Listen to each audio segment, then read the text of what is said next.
O reino de Deus não é comida nem bebida, mas justiça, paz e alegria no Espírito Santo.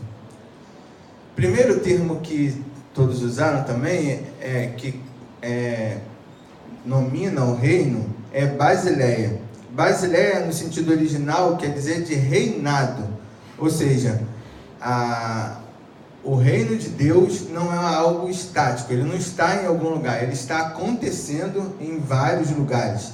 Então eu escrevi como tema um reino divino, e a gente pode pensar também em Lucas 11, versículo 3 e 4, quando na oração do Pai Nosso, Jesus também cita o reino. Esse termo, ele é citado, como também já foi dito, 144 vezes, e eu estou fazendo essa citação apenas para comparar que o nome igreja, ou eclésia, é citado apenas 5% dessa quantidade de vezes, ou menos que 5%. Isso para que a gente pense qual é a real necessidade de se viver o reino em detrimento à igreja. Muitas pessoas hoje acham que o reino é a igreja, mas como a gente está vendo, o reino não, a igreja não é o reino, a igreja faz parte do reino, mas se a gente fosse quantificar isso, a igreja seria apenas 1% daquilo que o reino de Deus é. E aí eu queria que você estivesse prestando muita atenção sobre isso. Se você se acha a igreja, ou se você está na igreja, você só está contribuindo, em média, 1% para o reino de Deus. Indiretamente, o reino é que nos dá direito de governabilidade espiritual.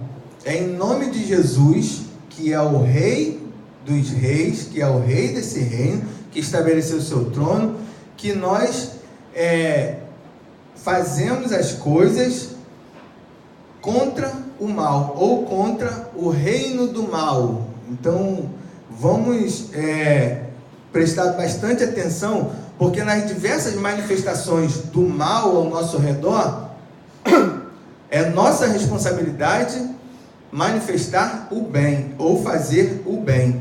É através do reino que as leis espirituais, eu vou escrever aqui, a igreja é um método divino para estabelecer a legislação divina. Ou seja, é através da igreja que as pessoas sabem quais são as regras. É através da igreja que a gente estuda a palavra para saber como fazer, o que fazer para quem é da igreja, no caso, né? Desculpa aí, irmão, eu não estou acostumado com esse negócio de ventilador, de ar-condicionado. Então,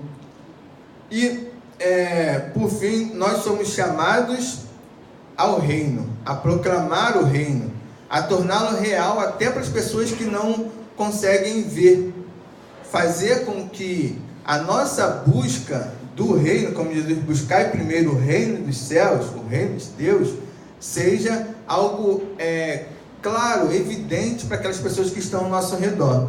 Então eu vou tentar responder 3 perguntinhas rápidas.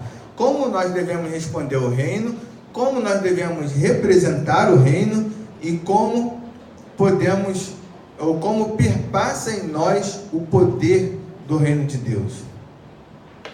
Isso com mais 3 subtítulos, que o primeiro é: só através do reino há justiça.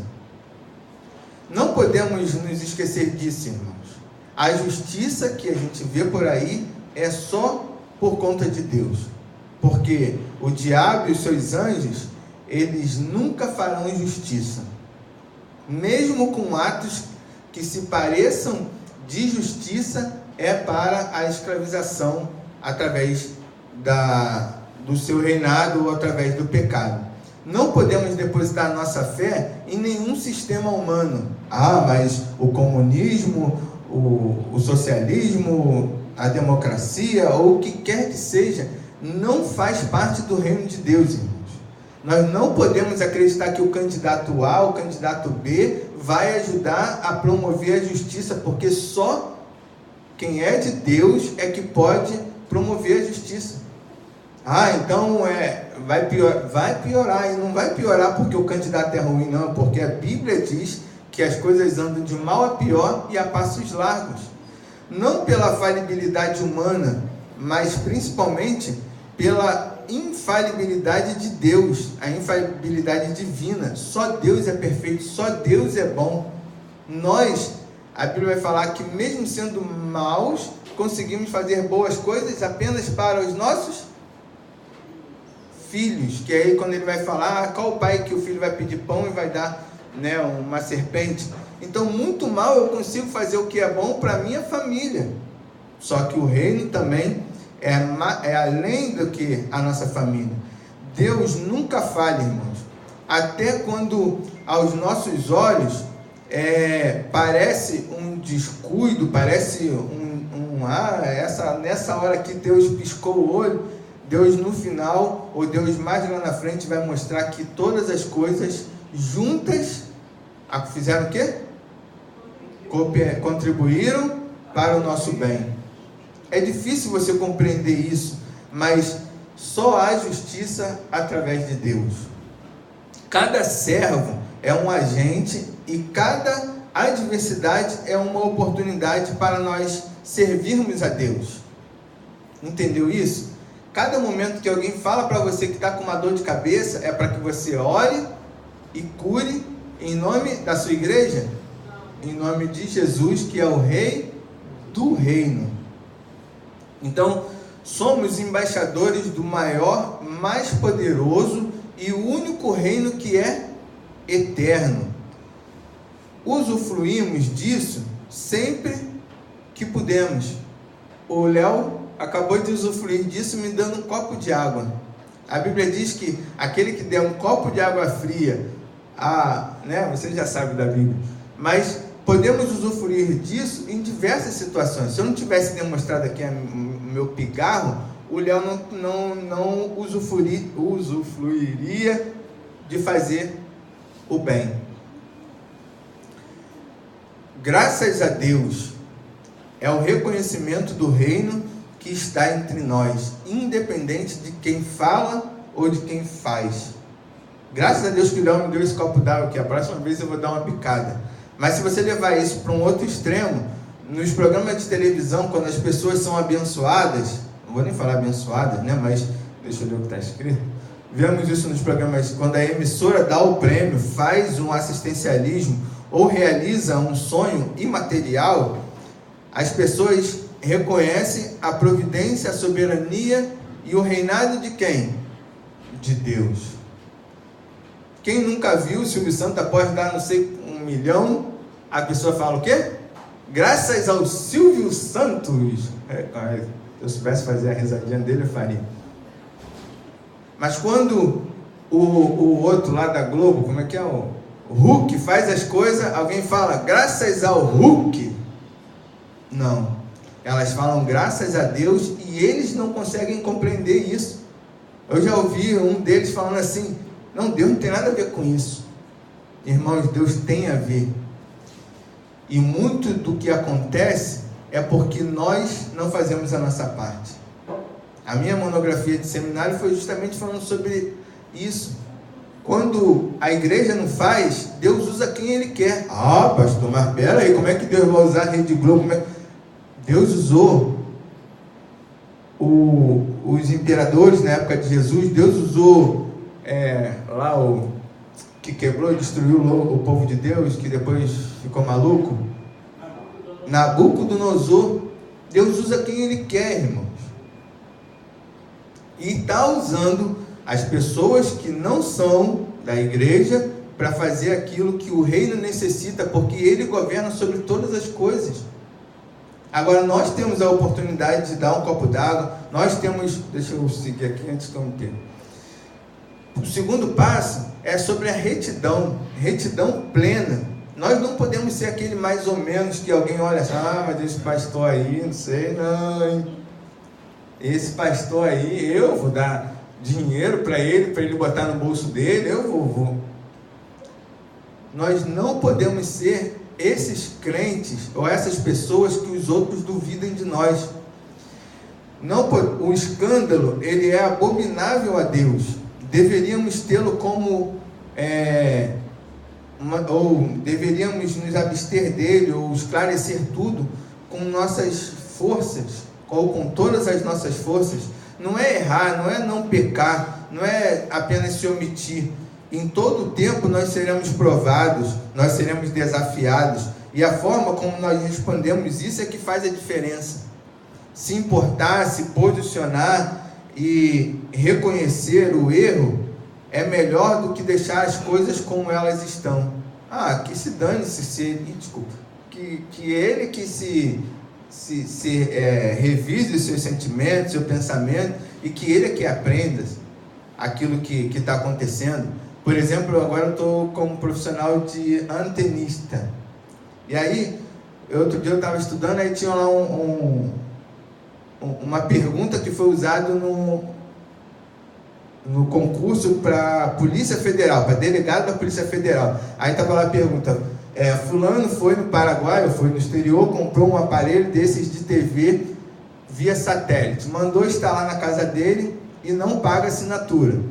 E aí a resposta que você tinha que escolher: ele está cometendo furto de sinal de TV a cabo, resumindo, ele está fazendo algo errado ou não?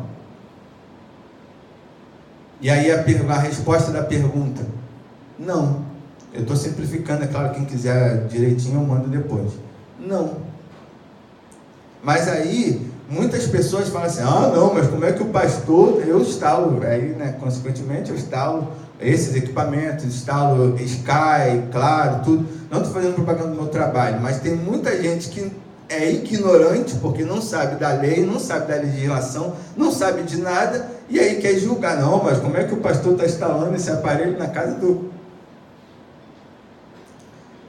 Não é fugir do mal, mas não é fugir do mal, dos maus, ou evitar as zonas de conflito, mas é se manter íntegro onde você estiver. O mundo nunca será bom. O mal não manda recado. Não há garantias para nós, mas não podemos nos deixar corromper. Pecado é tudo aquilo que nós não podemos pagar. Pecado é aquilo que só o sangue de Jesus pode pagar, irmãos. E tem eu poderia usar vários exemplos. Eu sou eletricista, e eu sou fotógrafo, então tem vários exemplos que as pessoas acham: não, isso aí é pecado. Não tem nada a ver com pecado. Pecado é aquilo que Deus fala, e o maior pecado, vamos dizer assim, é bem maior o pecado da fofoca do que o pecado que muita gente condena. Mas fulano, você viu? Nós devemos, irmãos, perseguir a honra, ser relevante. Não é não ter que se envergonhar, mas é que mesmo humilhado você consiga superar e prosseguir. Honra não é algo natural. A Bíblia fala que honra a quem tem honra. Só tem honra quem buscou a honra. Só tem honra quem estudou, por exemplo. O cara que é médico, ele é honrado porque é médico, mas por quê? Ele é médico porque ele nasceu e Deus falou: você vai ser médico. Não, ele estudou. Nós devemos estudar, nós devemos perseguir, nós devemos buscar a honra. A honra de sermos servos de Deus. Durante muito tempo as pessoas perguntavam: qual a sua profissão? Onde você trabalha? Eu sempre disse: sou funcionário do reino de Deus. Sou funcionário do reino de Deus. Mas não sei. Sou funcionário do reino de Deus. Precisamos, irmãos, ofertar no reino de Deus. As ofertas para o reino é muito diferente das ofertas para a igreja.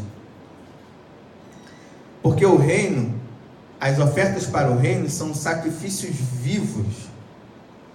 E o sacrifício vivo é aquele que caminha voluntariamente para o altar, como Jesus fez.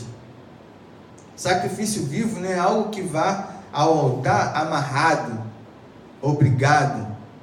E é isso que Deus espera de nós. Eu faço porque eu quero. Eu faço por... Mas calma aí, a igreja falou que você tem que fazer isso. Mas e o que o reino quer que você faça? Nós aprendemos ou sabemos muito bem dar dízimos, ofertas, mas poucos contribuem para o reino de Deus. Fomos influenciados, somos incentivados e nos tornamos inativos nesse quesito. Porque muita gente acha que dar oferta, dar o dízimo é fazer para o reino. Fazer para o reino é quando a costureira costura para o reino de Deus. É quando o engenheiro, quando o advogado, como está aqui, e fala assim: eu não estou fazendo para que você me cobre, como a Ana disse. Você não precisa me pagar nada. É para o reino de Deus. Quantas vezes você ofertou para o reino de Deus nos últimos dias? Não é você dar R$50, R$100, R$200 para o projeto Retiro de Carnaval que o pastor está fazendo. Isso você está patrocinando um projeto meu. E tem gente que nem está escrito ali, mas que também doou muito mais do que as ofertas que ali estão escritas. Como a minha esposa, né? Como a Vitória que está ali. Porque não foi fácil, irmãos.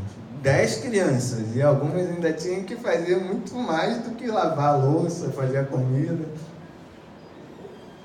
Ofertas para o reino de Deus, elas muitas vezes passam longe daquilo que a igreja está fazendo. E não necessariamente ela é financeira. Se sofremos com ele... Não, pulei. A oferta viva, ela é sempre expectativa, além da obediência. Eu faço pelo reino. No reino, ofertamos livre de preconceito, como eu botei aqui, como ajudar o Wagner, o Marcos ou a igreja, por conta do que eu fiz. Se cozinhei, costurei, servi, ponto final. Não é assim: Wagner, eu fiz isso para ajudar você a fazer aquilo. Não, o reino, ele é o fim em si mesmo. Fiz porque senti de Deus no meu coração te dar esse copo d'água, te dar esse prato de comida, te dar uma roupa que eu podia dar para minha filha, mas eu comprei 10 para minha filha e só vou dar 9 para ela e vou te dar uma. A oferta do reino não tem nada a ver com as ofertas que nós estamos acostumados. Se sofremos para ofertarmos, ou se passamos qualquer tipo de dificuldade por conta desse reino, a Bíblia diz: se sofremos com ele reinaremos, com ele viveremos nesse reino.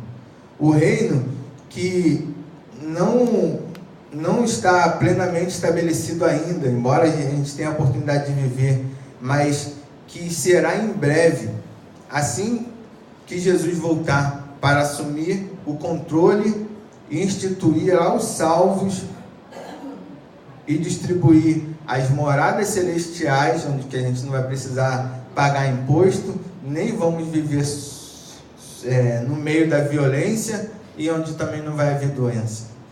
Esse é o reino de Deus, esse é o reino dos céus, esse é o reino que a gente pode começar a instituir hoje, mas que a gente só vai perceber, mas que a gente só vai ver concluído quando Jesus voltar.